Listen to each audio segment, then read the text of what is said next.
पड़ोसी देश नेपाल के एक शहर बिरतनगर की है। बिरतनगर है तो नेपाल में, लेकिन इंडिया के बॉर्डर से एकदम सटा हुआ है, या यूँ कह लो कि अपने देश के बिहार राज्य से एकदम ही सटा हुआ है। इसी बिरतनगर में साल 1990 में मिडिल क्लास फैमिली में जन्म होता है एक बच्ची का, जिसका नाम ख्याति श्रेष्ठा रखा गया। ख्याति अपनी माँ राधा श्रेष्ठा और अपने पिता गोपाल श्रेष्ठा की इकलौती संतान थी। ख्याति की परवरिश यहीं बिरतनगर में ही हुई थी, और जब बड़े होने पर उसे स्कूल भेजा जाने लगा, तब सभी को एहसास हुआ कि ख्याति सच में हद से ज्यादा इंटेलिजेंट और होनहार स्टूडेंट थी। 10th क्लास तक ख्याति की पढ़ाई यहीं बिरतनगर में ही हुई थी, और रिकॉर्ड्स के मुताबिक उसने अपनी क्लास में टॉप भी किया था। ख्याति के साथ जो वारदात हुई वो इसी बिरतनगर शहर में नहीं, बल्कि नेपाल की राजधानी काठमांडू में हुई थी। लेकिन ख्याति बिरतनगर से काठमांडू शिफ्ट ही क्यों? अपने सपने को परस्यू करने के लिए उसका प्लान था कि वो अपने 12th क्लास के बाद एरोनॉटिकल इंजीनियरिंग करने अमेरिका जाए। इस सब के चलते ख्याति के माँ बाप का ये मानना था कि 10th के बाद उसकी पढ़ाई के 2 साल यानी कि 11th और 12th की पढ़ाई ख्याति यहाँ बिरतनगर से नहीं, बल्कि नेपाल के ही किसी अच्छे शहर से करवाई जाए। शहर को पूरी तरह से छोड़ देता है और 375 किलोमीटर दूर काठमांडू में शिफ्ट हो जाता है। पूरी तरह से शिफ्ट होने का मतलब ये कि उन्होंने बिरतनगर वाला अपना घर बेच दिया था, और इस साल 2007 में वो काठमांडू शिफ्ट हो गए थे। काफी छानबीन के बाद ख्याति के माँ बाप ने ये फैसला लिया कि वो अपनी बेटी को 11th और 12th की पढ़ाई के लिए इस Jubilant college and research centre JCRC नामक इंस्टीट्यूशन में पढ़ाएं। बंदे का नाम मैं लेने जा रहा हूँ, इस बंदे को ध्यान से देख लेना। ये इस स्टोरी का मेन कैरेक्टर है और पूरी कहानी इसी के अराउंड रिवॉल्व करेगी। जिस मकान में ख्याति और उसका परिवार शिफ्ट हुए थे, इसी मकान के मालिक की हम यहाँ पर बात कर रहे हैं, जिसका नाम था बीरेन प्रधान। बीरेन यहाँ नेपाल में काठमांडू में 1985 से रह रहा था। ये बीरेन प्रधान 43 इयर्स ओल्ड था, और इसके नाम में जो सरनेम आप देख रहे हो प्रधान, ये सरनेम इसने साल 1985 में ही दार्जिलिंग से काठमांडू शिफ्ट होते ही चेंज कर लिया था, ताकि नेपाल में कोई इससे ज्यादा इसके बारे में पूछताछ ना करे। और गजब की बात यह है कि उस समय इसने सरनेम रखा भी तो क्या, वही सेम सरनेम जो ख्याति का था, यानी कि श्रेष्ठा। आगे इस वीडियो में भी हम इसको बीरेन श्रेष्ठा नाम से संबोधित करें। बीरेन को आप लोग अभी तक शक की नजरों से देखने लग गए हो। ये बीरेन यहाँ नेपाल में एक साइंस टीचर था। बीरेन 14 सालों से नेपाल के काठमांडू शहर के AVM स्कूल का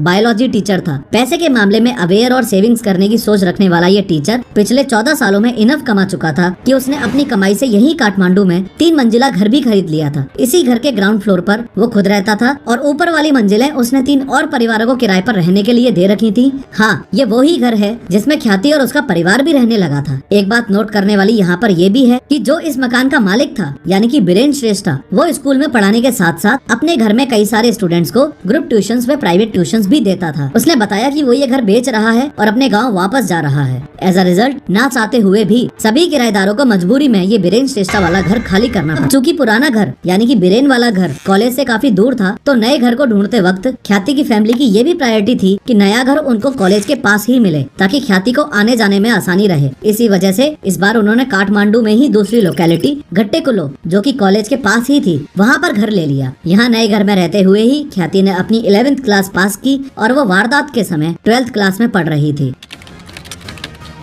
खैर, आज 5 जून 2009 को सुबह 8 बजे ख्याति अपने कॉलेज के लिए तैयार। ख्याति फोन चेक करती है तो देखती है कि ये मैसेज एक famous women magazine company voice of women की तरफ से आया है। उसमें लिखा था कि ख्याति को उस मैगजीन कंपनी की ओर से आयोजित लकी ड्रॉ में 20,000 नेपाली रुपी यानी कि कुछ 12 से 13,000 इंडियन रुपीज का इनाम मिला है, और नेपाल के सबसे खूबसूरत और सबसे फेमस टूरिस्ट प्लेस पोखरा घूमने की फ्री टिकट्स भी मिली है। वैसे आजकल हम सबको इंडिया में भी आए दिन ऐसे मैसेजेस और कॉल्स आते रहते हैं, जैसे बधाई हो, आपको 20 लाख की लॉटरी लगी है, या किसी भी 4 क्वेश्चंस के सही जवाब देने पर आप जीत सकते हो 1000 रुपए पेटीएम कैशबैक। और अगर आपको याद हो तो अपने देश में हाल ही में एक मैसेज काफी ज्यादा सर्कुलेट। अनफॉर्चुनेटली ख्याति भी इस फेक SMS फ्रॉड के चक्कर में पड़ जाती है, और आगे जाके उसके साथ जो हुआ वो काफी शॉकिंग था। ख्याति उस लकी ड्रॉ के बारे में पढ़ के मंद मंद मुस्काना शुरू हुई ही थी कि अचानक उसके फोन की घंटी बजने लगती है। ख्याति ने नोटिस किया कि उसके फोन पर एक अननोन नंबर से कॉल आ रहा है। जब ख्याति फोन उठाती है तो दूसरी तरफ से एक महिला की आवाज आती है। वो महिला अपने आप को उसी विमेन्स मैगजीन की रिप्रेजेंटेटिव बताती है। वो ख्याति से कहती है कि अगर उसको ये प्राइस मनी और पोखरा घूमने की फ्री टिकट लेनी है तो दिए गए इस एड्रेस पर आए। इसलिए ख्याति ने भी मना नहीं किया। ऊपर से दिक्कत वाली बात ये हो गई कि ख्याति ने मन ही मन में ये सोच लिया कि उसने जो 10th क्लास में टॉप किया था, उसके स्कॉलरशिप और प्राइज मनी के रूप में ये वॉइस ऑफ विमेन मैगजीन वाले उसको ये सब ऑफर दे रहे हैं। ये खुशखबरी वो दौड़कर अपने मम्मी पापा को बताती है। वो लोग भी काफी खुश होते हैं, और आखिर हो भी क्यों ना, उनकी बेटी थी ही इतनी इंटेलिजेंट। ख्याति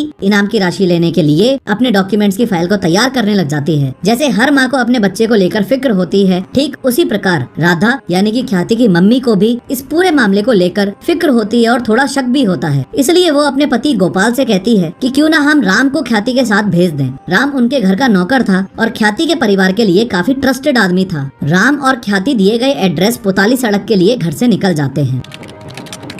अभी भी 5 जून 2009 की ही बात हो रही है। दोपहर के करीबन 1 बज चुके हैं। ख्याति श्रेष्ठा और नौकर राम दोनों ही दिए गए एड्रेस पर पहुंच चुके हैं और वेट कर रहे हैं। तभी अचानक वो फोन वाली फीमेल रिप्रेजेंटेटिव वहां पहुंच जाती है। मरीना ख्याति को इनाम और टिकट की भी बहुत बधाइयां देती है। मरीना को वहां देख राम और ख्याति को जो थोड़ा बहुत ये स्कैम लग रहा था वो भी सब कुछ अब ऑथेंटिक लगने लगता है। उन्हें लगता है कि सच में प्राइज मनी वगैरह मिलेगा, जिसमें शायद शाम भी हो सकती है। ये सुनते ही ख्याति राम को घर वापस जाने के लिए कहती है। मरीना ख्याति को एक दूसरी जगह चलने को कहती है और दोनों एक दूसरी लोकेशन खुशबू अपार्टमेंट के लिए निकल जाते हैं। यहाँ अपार्टमेंट के अंदर जैसे ही एक फ्लैट में ख्याति श्रेष्ठा को ले जाया गया तो फ्लैट में घुसते ही ख्याति ने एक ऐसे इंसान को देखा जिसे उसने कभी सपने में भी यहाँ एक्सपेक्ट नहीं किया होगा। जिस इंसान की हम यहाँ बात कर रहे हैं वो और कोई नहीं बल्कि ख्याति का पुराना मकान मालिक बीरेन श्रेष्ठा ही। सरप्राइज्ड होकर ख्याति बीरेन से पूछती है, अरे सर आप यहाँ क्या कर रहे हो? जवाब के रूप में बीरेन कहता है, अरे मैं इस मैगजीन वाव के लिए काफी समय से काम कर रहा हूँ। मरीना ख्याति को कुछ पेपर्स देती है और उनको फिल करने को कहती है। उसी समय बीरेन ख्याति को कॉफी ऑफर करता है और 1 कप कॉफी खुद भी लेता है। कॉफी पीते पीते ख्याति अपने माता पिता को अपने फोन से कॉल करती है और बताती है कि सब कुछ सही जा रहा है और वो बिल्कुल भी टेंशन ना लें। ख्याति से बात होने के बाद उसके माता पिता भी टेंशन फ्री हो जाते हैं और अपने अपने काम में बिजी हो जाते हैं। ख्याति के मम्मी पापा इस इंतजार में रहते हैं कि उनकी बेटी अब इनाम की राशि लेकर ही लौटेगी। नहीं तो ख्याति खुद घर पे आ पाई है और ना ही उसका कोई फोन आया है। कुछ समय बाद ख्याति की माँ उसको खुद आगे से कॉल करती है ये जानने के लिए कि एग्जैक्टली अभी क्या स्टेटस है और ख्याति कितनी देर में घर पहुँचेगी। लेकिन ख्याति से कोई भी रिस्पांस नहीं मिला। वक्त गुजरता गया और अंधेरा होने लग गया और पूछते हैं कि क्या ख्याति तुम्हारे पास है? लेकिन सबका जवाब यही था कि सॉरी आंटी, ख्याति यहाँ नहीं है। ख्याति के पेरेंट्स अपने नौकर राम को बुलाते हैं और उस जगह लेके चलने के लिए कहते हैं जिस जगह वो ख्याति को छोड़ के आया। लेकिन वहाँ पहुँचकर वो लोग देखते हैं कि ख्याति का कोई नामो निशान भी नहीं था। उनकी चिंता और बढ़ जाती है। फिर वो लोग ख्याति को इधर उधर आसपास ढूंढने लगते हैं पर ख्याति कहीं भी नहीं मिलती। काफी कोशिशों के बाद ख्याति के माँ बाप डायरेक्शनलेस और होपलेस हो जाते हैं और पुलिस का सहारा लेने का डिसीजन बना लेते हैं। एसएमएस पढ़ते ही उसके पैरों तले जमीन खिसक जाती है। एसएमएस में लिखा होता है, तेरी बेटी किडनैप हो चुकी है। अगर तू अपनी बेटी को सही सलामत जिंदा वापस चाहता है तो 10 लाख रुपए का इंतजाम कर ले। एसएमएस में ये भी साफ साफ लिखा हुआ होता है कि अगर ये जानकारी पुलिस या किसी और को देने की कोशिश की तो मैं ख्याति को जान से मार दूंगा। ऊपर से किडनैपर्स ने झूठ झूठ ये और बोल दिया कि वो नेपाल के तेराई वैली का एक मोस्ट वांटेड किडनैपर गैंग है। तेराई वैली में ऐसे गैंग्स बहुत ही खतरनाक माने जाते हैं। ख्याति के पिता ने तुरंत ये बात अपनी बीवी को बताई क्योंकि पिछले कुछ सालों में उनके आसपास इस तरह की कई घटनाएं घट चुकी थी जिसमें किडनैपर ने बच्चों को सिर्फ इसलिए मार दिया था क्योंकि उनके माता पिता ने किडनैपर के बारे में पुलिस को सूचना दे दी थी और इसी वजह से ख्याति के किडनैपर्स ने वार्निंग। इस एसएमएस ने सबको और भी ज्यादा डरा दिया। किडनैपर ने एसएमएस में सिर्फ पैसों की मांग की थी पर ये नहीं बताया था कि पैसे लेकर कहाँ जाने हैं। इसी उलझन में ख्याति के माँ बाप पुलिस को इन्फॉर्म करने के डिसीजन को बदल देते हैं। तुरंत 10 लाख रुपए के इंतजाम में जुट जाते हैं लेकिन अभी तक ये क्लियर नहीं था कि पैसे लेकर जाना कहाँ है। अब बात अगले दिन 6 जून 2009 की हो रही है। सुबह सुबह गोपाल श्रेष्ठा के फोन पर एक एसएमएस आता है। एसएमएस में किडनैपर उन्हें पैसे लेकर बुतवल आने को कहता है। बुतवल नेपाल का एक शहर है जो काठमांडू से लगभग 270 किलोमीटर दूर है। बुतवल पहुंचकर वो लोग किडनैपर को मैसेज करते हैं कि हम आ गए। सरप्राइजिंगली किडनैपर उनको फिर से एसएमएस भेजता है कि पैसे बुतवल नहीं चितवन लेकर जाओ। अब बुतवल से चितवन की दूरी लगभग 160 किलोमीटर की है। बिना कुछ सोचे समझे ख्याति के माँ बाप अपने अगले डेस्टिनेशन चितवन के लिए निकल जाते हैं। देर बाद किडनैपर फिर से एसएमएस करता है, पैसे यहाँ नहीं बल्कि सुनौली पहुँचाने हैं, वहीं तुमसे पैसे लिए जाएंगे। सुनौली भी नेपाल का ही एक शहर है। चितवन से अब सुनौली की दूरी लगभग 155 किलोमीटर की थी। अब ये लोग सुनौली के लिए निकल जाते हैं। घंटों का सफर तय करने के बाद सुनौली पहुँच जाते हैं। बल्कि भारत के एक राज्य वेस्ट बंगाल के एक शहर दार्जिलिंग में पहुँचो। खैर सुनौली से दार्जिलिंग की दूरी कुछ 650 किलोमीटर। माँ बाप के साथ उनका नौकर राम भी था। वैसे तो पैसों के साथ बॉर्डर पार करना इतना आसान नहीं था लेकिन पूरी हिम्मत के साथ ये नेपाल इंडिया बॉर्डर को पार कर लेते हैं। 650 किलोमीटर का सफर तय करके अब फाइनली दार्जिलिंग पहुंच जाते हैं। किडनैपर उनको कुछ देर इंतजार करने को कहता है। थोड़ी देर बाद फिर मैसेज करता है कि पैसे दार्जिलिंग नहीं खाकर बीटा लेकर जाओ। इतने लंबे सफर के बाद वो लोग बहुत ही ज्यादा थक चुके थे। वो खाकर बेटा पहुंच जाते हैं। कुछ देर बाद ख्याति के पापा के फोन पर एक SMS आता है जिसमें किसी होटल का एड्रेस और रूम नंबर मेंशन्ड होता है। उस SMS में एक बात और ऐसी लिखी हुई थी जो बड़ी ही विचित्र थी। बात ये कि किडनैपर्स ने क्लियरली मेंशन किया था कि नौकर राम के अलावा कोई भी और ऊपर आया तो हम ख्याति को मार देंगे। इन शॉर्ट किडनैपर्स ये बिल्कुल भी नहीं चाहते थे कि पैसा देने माँ बाप आए। खैर एड्रेस पर पहुंचकर ख्याति के माँ बाप राम को उसी होटल के रूम में भेज देते हैं। शॉकिंगली राम पैसे देकर अकेला लौट आता है और ख्याति उसके साथ नहीं आती। ये सब देखकर ख्याति के माँ बाप पूरी तरह से टूट जाते हैं और उस ऊपर ना जाने की धमकी को मद्देनजर रखते हुए वो वापस उस किडनैपर के पास जाने की हिम्मत भी नहीं करते हैं। डिसअपॉइंट होकर वो लोग अपने घर काठमांडू लौट जाते हैं इसी उम्मीद में कि शायद ख्याति सीधा घर ही आ जाए, लेकिन उनके घर पहुंचने के बाद भी ख्याति नहीं आती है। थक हार कर और परेशान होकर ख्याति के माँ बाप इस बार पुलिस को सब कुछ बताने का डिसीजन ले ही लेते हैं। वो लोग पुलिस स्टेशन जाते हैं और पुलिस को पूरी कहानी बताते हैं कि कैसे उनकी मासूम सी इकलौती बच्ची एक फेक SMS और फ्रॉड कॉल का शिकार बन गई है। वो लोग पुलिस को SMS से लेकर इंटरव्यू तक की सारी डिटेल्स बताते हैं। उसी दौरान ख्याति की माँ राधा पुलिस को बताती है कि उसको एक बात थोड़ी सी अजीब लगी। जब वो खाकर बीटा के होटल के बाहर इंतजार कर रही थी, शॉकिंगली ख्याति की माँ ने अपना बयान दिया कि खाकर बीटा होटल के बाहर उसने अपने पुराने मकान मालिक और ख्याति के ट्यूशन टीचर बीरेन श्रेष्ठा को देखा, इसलिए वो ये बात किसी को भी बताना नहीं चाहती थी। उसी दौरान 13 जून 2009 को पुलिस को काठमांडू शहर से तकरीबन 180 किलोमीटर दूर चितवन से एक ऐसी खबर मिलती है जो उनके लिए दिल दहला देने वाली थी। खबर मिलती है कि एक कार्टन बॉक्स में मरे हुए इंसान के पैरों के टुकड़े मिले हैं। कुछ ही दिनों बाद फिर से चितवन में रहने वाले लोगों को कई किलोमीटर्स के एरिया में अलग अलग जगह पर मानव शरीर के कुछ टुकड़े मिलते हैं, मगर हेड ना होने की वजह से पुलिस बॉडी का कुछ भी पता नहीं लगा पाती है और टुकड़ों को फॉरेंसिक जांच के लिए भेज देती है। बीरेन श्रेष्ठा के बारे में ख्याति की मां के द्वारा दिए गए बयान के बेसिस पर काठमांडू पुलिस अब इन्वेस्टिगेशन में जुट जाती है। जब पुलिस बीरेन के बारे में इंफॉर्मेशन कलेक्ट करती है तब उन्हें पता चलता है कि बीरेन एक नेपाली नहीं बल्कि एक इंडियन था और दार्जिलिंग का रहने वाला। की पत्नी काम के सिलसिले में कनाडा रहती थी और दोनों बच्चे अपने नाना नानी के साथ रहते थे। ये बात याद रखो कि बीरेन अभी तक पुलिस को मिला नहीं था, लेकिन फाइनली 21 जून 2009 को पुलिस स्टेशन में फोन की घंटी बजती है। पुलिस तुरंत वहां पहुंचती है और बीरेन प्रधान को अरेस्ट कर लेती है। उससे सख्ती से पेश आने लगती है। तब जाकर बीरेन पुलिस को बताता है कि भारत से नेपाल आने के बाद उसके एक नेपाली फैमिली से काफी अच्छे रिश्ते थे जो उसके घर पर किराए पर रहते थे। वो उनकी बच्ची को ट्यूशन भी पढ़ाया करता था। सब कुछ सही चल रहा था, लेकिन फिर अचानक उसने उस परिवार को घर खाली करने के लिए जब पुलिस ने बीरेन से घर बेचने की वजह पूछी तो उसने बताया कि नेपाल आने के कई सालों बाद एक दिन वो काठमांडू के कसिनो में जुआ खेलने जाता है। जुआ खेलते खेलते उसको गैम्बलिंग की लत लग जाती है और वो हर दिन देर रात कसिनो में जुआ खेलने जाता था। जुए में वो धीरे धीरे अपने सारे पैसे हारने लगता है और एंड में पॉकेट खाली होने की वजह से उसे अपना घर भी बेचना पड़ जाता है। पुलिस ने बीरेन से ख्याति के बारे में सवाल किए। उसके बाद सच उगलवाने के लिए पुलिस बीरेन को 2 थप्पड़ लगाती है। थप्पड़ पड़ते ही उसके मुंह से सारी बातें बाहर आने लग जाती हैं। उसका स्टेटमेंट सुनकर सिर्फ पुलिस ही नहीं बल्कि आपके भी पैरों तले जमीन खिसक जाएगी। बीरेन श्रेष्ठा पुलिस के सामने अपना जुर्म कबूल कर लेता है। उसी ने उनको अलग अलग जगह फेंका है। ये सब सुनने के बाद पुलिस दंग रह जाती है। बीरेन कहता है कि 5 जून 2009 को उसी ने ख्याति को SMS वाले जाल में फंसाकर उसकी हत्या कर दी थी। ने बहुत ही बेरहमी से ख्याति को मौत के घाट उतार दिया था। अब यहाँ एक बड़ा सवाल ये रह जाता है कि जब बीरेन एक टीचर था, पढ़ा लिखा सभ्य आदमी था, तो उसे ये सब करना ही क्यों? जैसा कि बीरेन ने पुलिस को बताया कि जुए ने उसको कंगाल कर दिया था। बीरेन के ऊपर लाखों का कर्जा था और इस लेवल तक कर्जा हो रखा था कि उसका खुद का घर बेचने के बाद भी कर्ज चुकने में नहीं आ रहा था। ख्याति के SMS वाले कांड से जस्ट पहले यानी कि 5 जून 2009 से जस्ट पहले उसे किसी से पता चलता है कि उसके पुराने किराएदार और स्टूडेंट ख्याति का परिवार यहीं काठमांडू में ही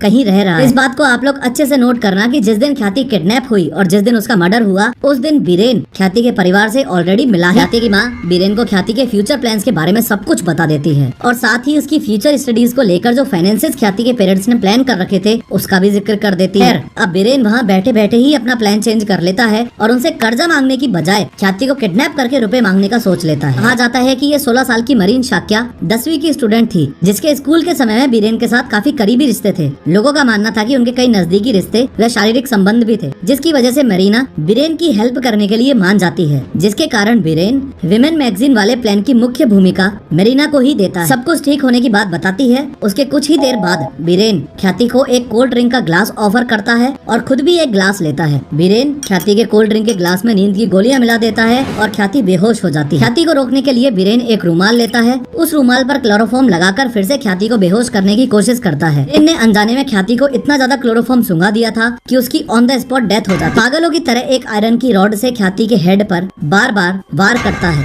और ख्याति के मरने के बाद वो शव के 10 से 12 टुकड़े कर कर देता है। बीरेन शव के टुकड़ों को लगातार अगले 4 दिनों तक काठमांडू के आसपास 17 स्क्वायर किलोमीटर के रेडियस में फेंक देता है। पुलिस को इंटेरोगेशन के वक्त उसने ये बताया कि उसने ख्याति के हेड को ललितपुर डिस्ट्रिक्ट सेंबू नदी में और अंगों को चितवन के नारायणगढ़ में फेंक दिया। के अनुसार अंगों को अलग अलग जगह फेंकने का रीजन था कि ताकि कोई भी उसकी बॉडी के पीसेस को पहचान ना पाए और उसका पता न लग सके। तो ख्याति के गायब होने के 19 दिन बाद 24 जून 2009 को पुलिस ने फाइनली ख्याति का हेड बलाजू नाम की जगह से बरामद कर ही लिया। हेड शत विशत यानी कि डिकम्पोज्ड अवस्था में मिला। नेपाल में ये न्यूज बड़ी तेजी से फैल जाती है और विरोध की आंधी चलने लगती है। मुकदमे के लिए अदालत में पेशी के दौरान बीरेन प्रधान और मरीना शाक्या दोनों पर क्रोधित जनता हमला कर देती है और दोनों अगर एक डेडिकेटेड स्टूडेंट और अच्छी बेटी देश में सुरक्षित नहीं है तो बाकी युवाओं का क्या होगा। पूरे नेपाल में विरोध प्रदर्शन, रैलियां और डिस्कशन चले। कॉलेजेस और स्कूल्स के स्टूडेंट्स में गुस्सा भर गया और वो सड़कों पर उतर आते हैं और जस्टिस के लिए बीरेन श्रेष्ठा को बिना किसी ट्रायल के कैपिटल पनिशमेंट यानी कि मौत की सजा सुनाने की मांग करते हैं। फाइनली 19 नवंबर 2009 में नेपाल हाई कोर्ट के सिंगल जज बेंच ऑफ जस्टिस बलेंद्र रूपाकेती ने इस सनसनीखेज हत्या के मुकदमे को समाप्त करते हुए